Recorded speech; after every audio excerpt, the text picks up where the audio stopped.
जय श्री कृष्णा, राधे राधे, नमस्कार दोस्तों।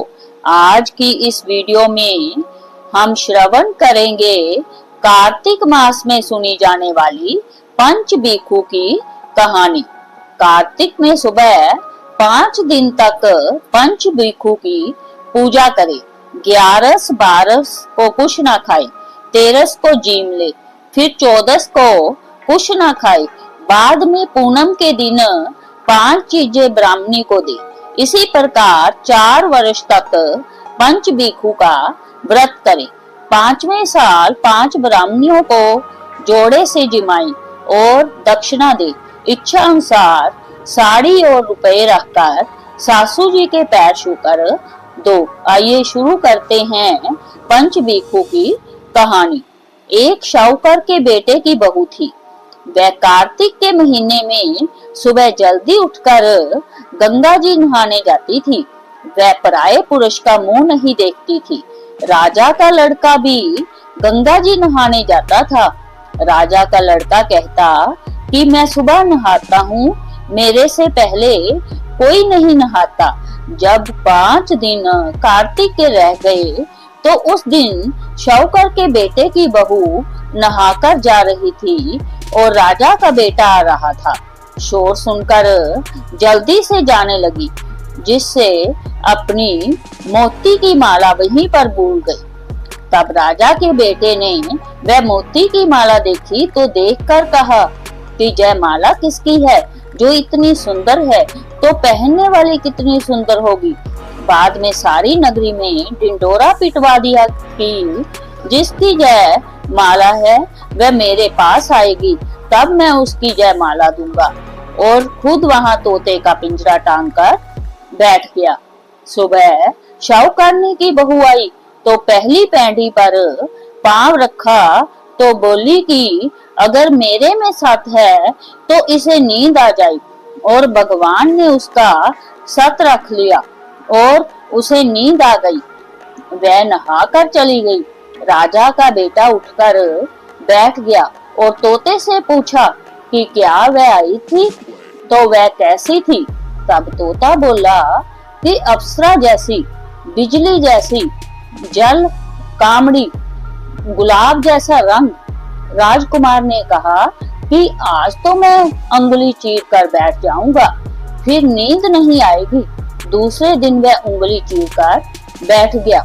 जब वह आई तो भगवान से प्रार्थना करने लगी, तो इतना कहते ही राजकुमार को नींद आ गई और वह नहाकर चली गई। तब उसने उठकर तोते से पूछा तो उसकी कही सारी बातें बता दी। तब राजकुमार बोला, मैं आंखों में मिर्च डालकर बैठूंगा, और रात को मिर्च डालकर बैठ गया। वह आई, प्रार्थना की और नहाकर चली गई। तब राजकुमार ने तोते से पूछा, वह आई थी, तो उसने कहा आई थी। फिर उसने कहा आज मैं बिना बिस्तर के बैठूंगा, और वह रात को बिना बिस्तर के बैठ गया। जब वह नहाने आई तो राजकुमार को फिर नींद आ गई और वह नहाकर चली गई।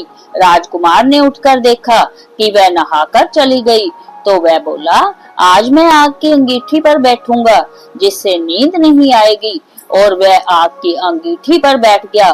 शाहूकार की बहू आई तो उसने भगवान से प्रार्थना की कि 4 रात तो निकाल दी, आज की रात और निकाल दो। भगवान ने उसका सत रख दिया और उसे नींद आ गई। जब वह नहाकर जाने लगी तो वह तोते से बोली कि पापी हत्यारे से कह दियो कि तेरी 5 रात पूरी हो गई है, इसलिए मेरी मोतियों की माला मेरे घर भेज देना। जब वह उठा तो उसने तोते से पूछा कि आई थी। तोते ने कहा कि वह आई थी और उसने अपनी माला मंगवाई है।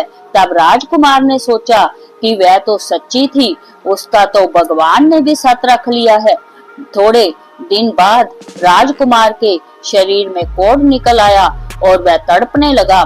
तो राजा ने ब्राह्मण को बुलाकर पूछा कि मेरे बेटे का शरीर क्यों जल रहा है।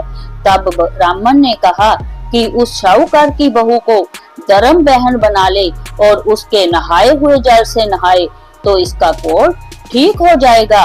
राजा उसकी माला लेकर डर गया और शाहूकार से कहा कि जयमाला आपकी बहू की है और उसके नहाए हुए जल से मेरे बेटे को नहला दो।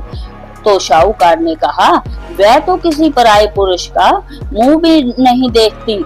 इस नाली के नीचे राजकुमार को बैठा देना। जब वह नहाएगी तो ऊपर से पानी गिर जाएगा। बाद में राजकुमार बैठ गया और नहाया तो उसकी चंदन जैसी काया हो गई। हे पंच भिक्षु देवता, जैसा शाहूकार की बहू का सत रखा वैसा सबका रखना। कहते सुनते सारे परिवार का सत रखना।